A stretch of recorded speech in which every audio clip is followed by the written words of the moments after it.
Hello बच्चों, कैसे हैं आप। मैं फिर से आपके लिए वीडियो लेकर आई हूं और आज हम आपका जो अध्याय 4 है भारत में खाद्य सुरक्षा, उसके प्रश्नोत्तर पर अब हम आ गए हैं। तो प्रश्न नंबर 1 है, उसमें पूछा है कि भारत में खाद्य सुरक्षा कैसे सुनिश्चित की जाती है।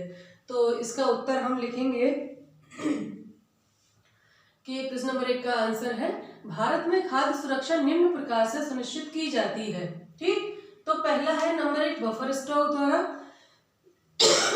तो बफर स्टॉक क्या है कि सरकार द्वारा एक निश्चित समर्थन मूल्य पर किसानों से अनाज खरीद कर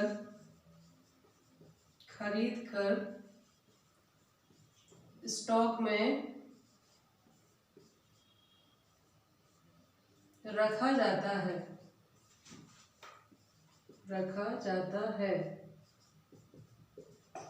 जिसे बफर स्टॉक कहते हैं। बफर स्टॉक कहते हैं। इसे सार्वजनिक वितरण प्रणाली द्वारा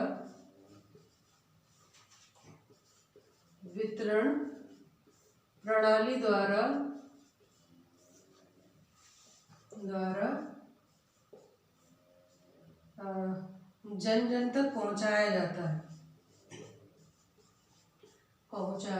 है और दूसरा जो घटक है वो है सार्वजनिक वितरण प्रणाली।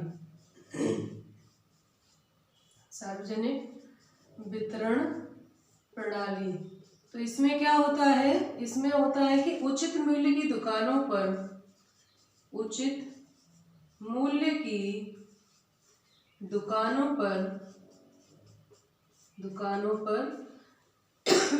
राशन कार्ड धारियों को निश्चित मूल्य पर अनाज उपलब्ध कराया जाता है ना। अनाज उपलब्ध कराया जाता है। ठीक है, तो दो प्रकार से खाद्यान्न सुरक्षा सुनिश्चित की जाती है। एक तो क्या करती है सरकार कि सबसे पहले बफर स्टॉक बनाती है अपना, यानी सभी किसानों से एक समर्थन मूल्य पर अनाज खरीदती है, उसको अपने गोदामों में इकट्ठा करती है और फिर उस अनाज को सार्वजनिक वितरण प्रणाली द्वारा जो सहकारी दुकानें होती हैं, उचित मूल्य की दुकानें होती हैं, सब जगह होती हैं, शहरों में, गाँव में, वहाँ जो राशन कार्ड धारी होते हैं, राशन कार्ड आपको पता है 3 तरह के होते हैं, पीला होता है, बीपीएल होता है और एपीएल होता है। तो उनकी दरें अलग अलग हैं। बीपीएल वालों को और कम दाम पर अनाज जो है उपलब्ध होता है, एपीएल वालों को थोड़ा ज़्यादा पर होता है और पीले कार्ड वालों को अलग उस पर है ना। तो कुछ तो मुफ्त में भी मिलता है किसी किसी को। तो इस प्रकार से वर्गीकरण किया गया है और उन राशन की दुकानों पर, उचित मूल्य की दुकानों पर निश्चित मात्रा में एक परिवार को निश्चित मूल्य पर, उचित मूल्य पर, बहुत कम मूल्य पर वो खाद्यान्न उपलब्ध कराया जाता है और इस प्रकार से भारत में खाद्य सुरक्षा सुनिश्चित की जाती है। इसमें और भी ऐड कर सकते हैं हम कि ये बफर स्टॉक के अनाज को मध्याह्न भोजन के लिए भी दिया जाता है और भी बहुत सारी चीजें हैं। ठीक है, दूसरा जो हमारा प्रश्न है और उसमें पूछा गया है कि खाद्य असुरक्षित कौन है ना। खाद्य असुरक्षित कौन है, तो हमने पढ़ा था, आपको थोड़ा सा दिमाग पे जोर डालें, अभी जस्ट पढ़ा है तो याद होना चाहिए कि मैंने कौन से वर्ग बताए थे समाज में जो खाद्य असुरक्षित की श्रेणी में आते हैं। तो पहला जो है यहाँ हम लिखेंगे प्रश्न नंबर 2, खाद्य असुरक्षित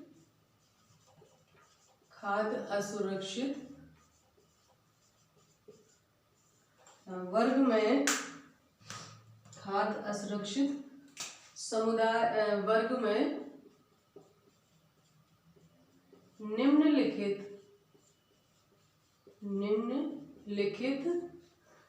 समुदायों को शामिल कर सकते हैं। ठीक है। और वो है नंबर 1 है भूमिहीन कृषक या भूमिहीन मजदूर, भूमिहीन कृषि मजदूर, ठीक है, ऐसे लिख देते हैं इसको, भूमिहीन कृषि मजदूर, ठीक है। दूसरा है अनियमित शहरी मजदूर, अनियमित शहरी मजदूर, ठीक है। और हम जो कहें बहुत सारे वर्ग हैं उसमें, अनियमित शहरी मजदूर हैं, है ना। और वो लोग हैं जो जिनको नियमित रूप से मतलब वो नहीं मिलता, ठीक है, क्या नहीं मिलता, नियमित रूप से जिनको काम नहीं मिलता, वो होते हैं खाद्य असुरक्षित। यानी जिनको ऐसा होता है कि कभी कभी तो बहुत कुछ मिल जाता है और कभी कभी नहीं मिलता, तो ऐसे में उनको खाद्य असुरक्षित समुदाय के रूप में जाना जाता है और चिन्हित करके उनको, ठीक है। और इसमें और भी शामिल कर सकते हैं हम परंपरागत कार्य करने वाले, परंपरागत कार्य करने वाले लोग, ठीक है। परंपरागत कार्य करने वाले लोग, छोटे किसान, है ना, छोटे किसान भी इसमें आ जाएंगे, जिनके पास कृषि है पर बहुत कम है, तो छोटे किसान इसमें शामिल हो जाएंगे। और इसके अलावा अनियत श्रम बाजार में जो काम करते हैं वो लोग इसमें होते हैं, ठीक है। तो कौन कौन है, एक तो भूमिहीन कृषि मजदूर, जिनके पास जमीन नहीं होती है लेकिन वो कृषि मजदूर के रूप में काम करते हैं, तो वर्ष भर उनको काम नहीं मिलता है ना। जब जब खेतों में कटाई बुआई सिंचाई का काम होता है तो इनको लगा लिया जाता है, बाकी समय में ये घर बैठे होते हैं, तो ऐसे में इनके परिवार के पास खाद्यान्न की असुरक्षा पैदा हो जाती है, उनको भरपेट भोजन भी उपलब्ध कराना मुश्किल होता है, ठीक। दूसरे हैं अनियमित शहरी मजदूर, जो ऐसे कामों में लगे हैं जो वर्ष भर नहीं चलते हैं, है ना, जैसे मौसमी कुछ काम निकल आता है तब ये लोग काम करते हैं, तो इनको भी पूरे टाइम नहीं मिलता, है ना। और इसी प्रकार से कुछ लोग मजदूर जो होते हैं वो पर डे जैसे नहीं लगे, पर डे एक फिक्स नौकरी होती है, प्रतिदिन उनको मिलता है, तो ऐसा अगर नहीं है, जैसे रिक्शा चलाने वाले हैं, ऑटो टेम्पो वाले हैं, कभी तो कुछ मिल जाता है, कभी बिल्कुल नहीं मिलता, तो ऐसे कामों में भी जो लगे होते हैं उन लोगों को भी खाद्यान्न की असुरक्षा पैदा होती है, तो ये खाद्यान्न असुरक्षित समुदाय में शामिल होते हैं। दूसरा है परंपरागत कार्य करने वाले लोग, जो जैसे रंगाई का, छपाई का, बुनाई का, कताई का, या और भी जो काम होते थे परंपरागत, कोई अपने पैतृक काम जो करते हैं, उनको भी पूरी तरह से हमेशा एक सुरक्षा रहे, खाद्य सुरक्षा, ये सुनिश्चित होना बहुत मुश्किल है ना। इसके अलावा छोटे किसान लोग जो होते हैं वो वर्ष भर खेती करते हैं और जो उत्पादन होता है उसमें उनके सब कुछ खाने के बाद फिर अगली बार जब वो कृषि के लिए होते हैं तो उनके पास पूंजी भी नहीं होती और वो साहूकारों के चुंगल में फंस जाते हैं, तो इनके पास भी पूरे वर्ष भर जो है खाद्यान्न उपलब्ध नहीं रहता है। तो ये वो वर्ग हैं जो वर्ष भर जिनको काम नहीं मिलता और ये खाद्यान्न असुरक्षित समुदाय की श्रेणी में आते हैं। तो आज के लिए 2 प्रश्न हमने किए, अगले वीडियो में हम और करेंगे, ठीक है। खाद्य असुरक्षा से ग्रस्त हो सकते हैं। अगला है भारत में कौन खाद्य असुरक्षा से अधिक ग्रस्त है, ठीक है। ये था कौन लोग खाद्य असुरक्षा से ग्रस्त हो सकते हैं, ठीक, कर सकते। तो इसमें अपन ने यहाँ थोड़ा सा सुधार कर ले, खाद्य असुरक्षित वर्ग में निम्नलिखित समुदाय को शामिल कर सकते हैं, जो खाद्य असुरक्षा